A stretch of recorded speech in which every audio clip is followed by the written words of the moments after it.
Hello बच्चों, मैं आपका गणित शिक्षक कमलेंद्र हूँ। आज हम लोग कक्षा 9 गणित के अध्याय 1 संख्या पद्धति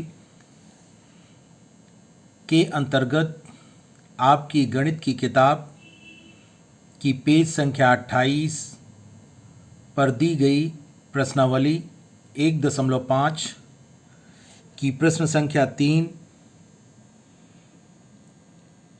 को समझने का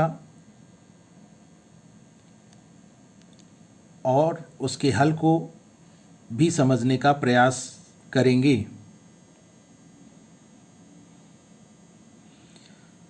जैसा कि आप प्रश्नावली 1.5 के प्रश्न 3 को देख रहे होंगे, जिसमें लिखा है,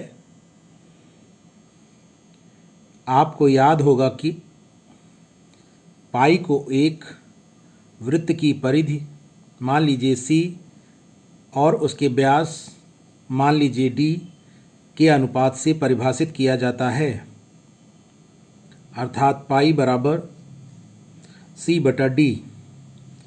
यह इस तथ्य का अंतर्विरोध करता हुआ प्रतीत होता है कि पाई अपरिमेय है।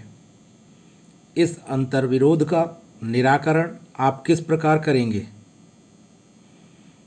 तो हम पिछली कक्षाओं में यह पढ़ते रहे हैं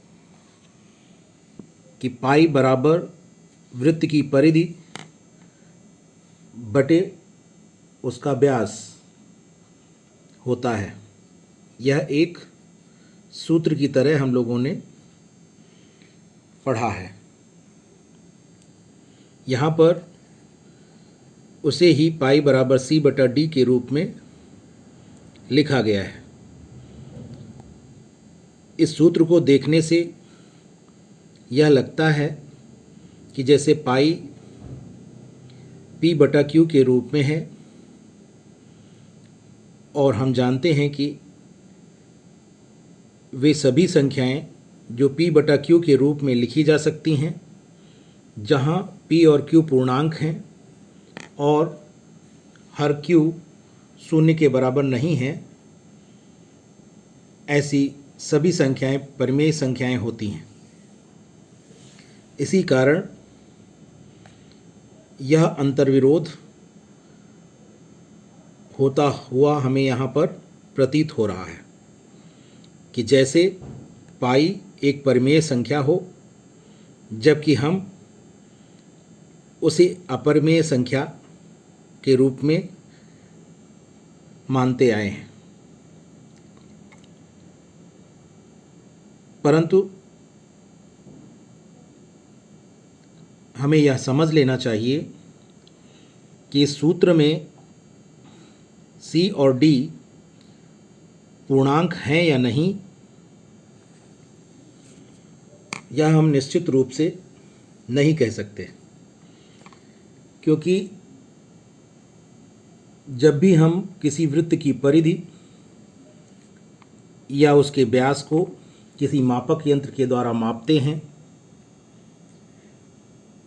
तो मापक यंत्र के द्वारा वृत्त की परिधि और वृत्त के व्यास की जो माप होती है, वह सन्निकट या लगभग माप होती है, उसकी वास्तविक माप नहीं होती है।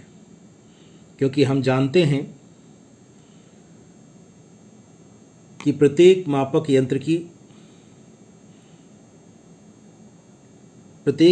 यंत्र के द्वारा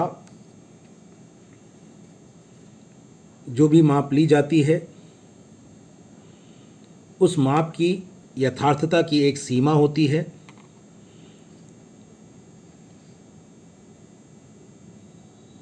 जिसके अंतर्गत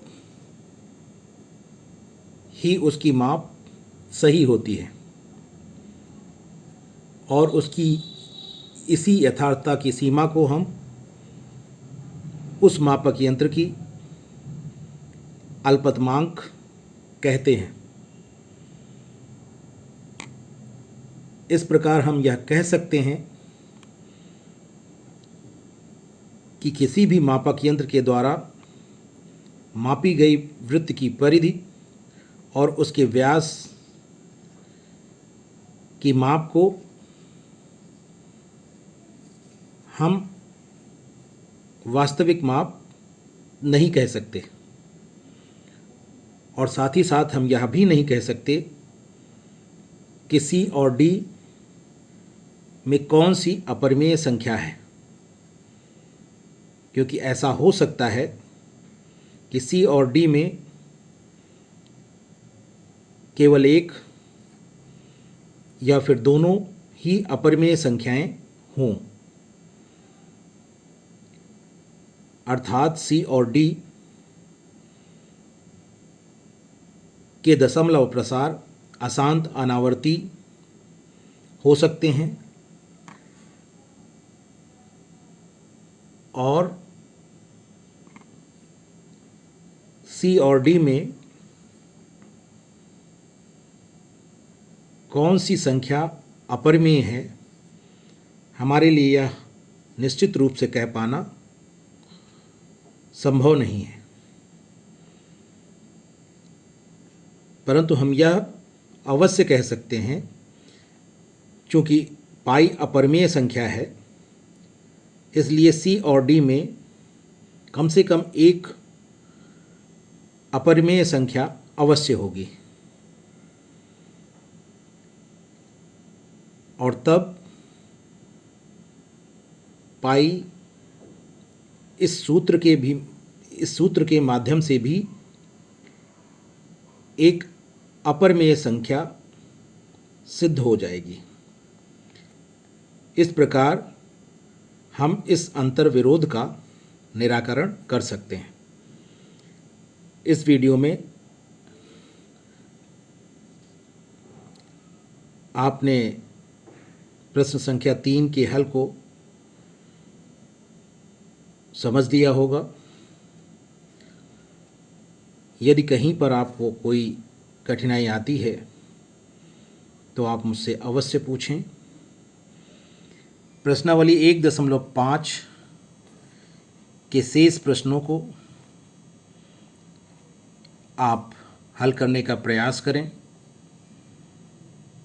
और कठिन प्रश्नों को मुझसे अवश्य पूछें। इस प्रश्नावली की प्रश्न संख्या 3 और प्रश्न संख्या 4 के हल के बारे में मैं आपको बता चुका हूँ इस वीडियो में और पिछले वीडियो में। शेष प्रश्नों को आपको स्वयं करने का प्रयास करना है। इस वीडियो में बस इतना ही। धन्यवाद।